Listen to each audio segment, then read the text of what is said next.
Hello, welcome to lesson 3 of early life of the leaders of the three main religions. Right, so in this lesson, we're going to be talking about leaders of the traditional religions. Okay, so the first of the leaders is a man called Ejahor. He was a farmer. So let us look at what he did in the traditional religion. So Ejahor was a Ghanaian who was from the Fanti tribe. The Fanti tribe is one of the Akan tribes. The Fantis are now located in the central region of Ghana as their homeland. Before the Fantis came to the coastal areas, they were located in Techiman because the land there were very good for farming. The people were crop farmers. They cultivated crops like cassava, plantain, yam, and so on. They traveled from Techiman to settle at Mankesim. Ejahor belonged to the royal family of Abaze traditional area. He and his family were all farmers. They farmed in their new settlement of Mankesim. The change in weather at the coast brought them many diseases. They consulted Achin, one of the gods. Achin demanded that a royal had to be killed as sacrifice to stop the disease. So Ejahor, who was a royal, gave himself up to be sacrificed. It is said that after the sacrifice, there was lightning and heavy thunder. Rain shower poured and immediately the disease stopped.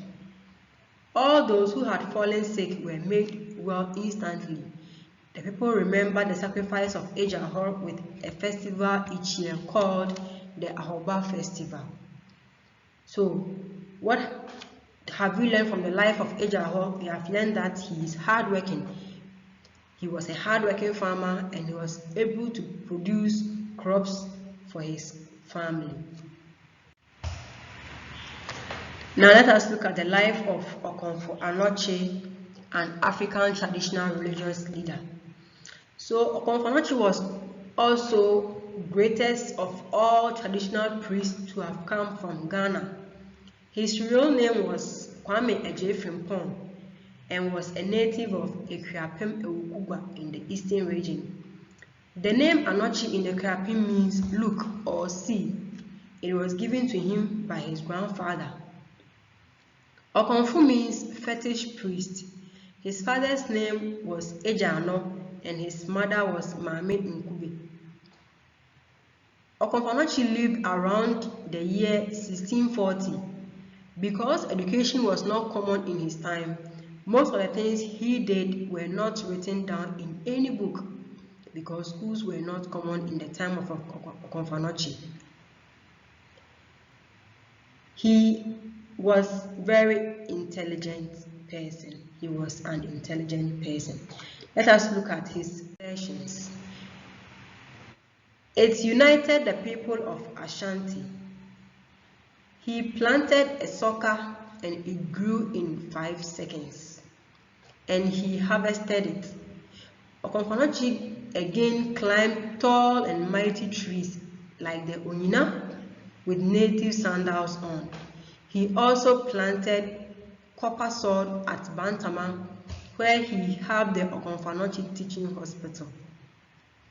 The sword could neither be removed by hand nor by machine.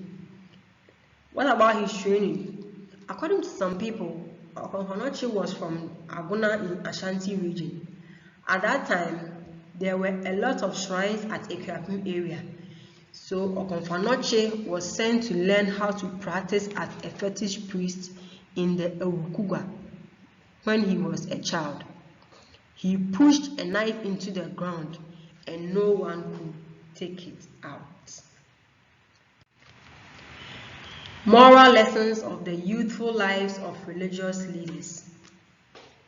All the religious leaders we have learned have showed us something.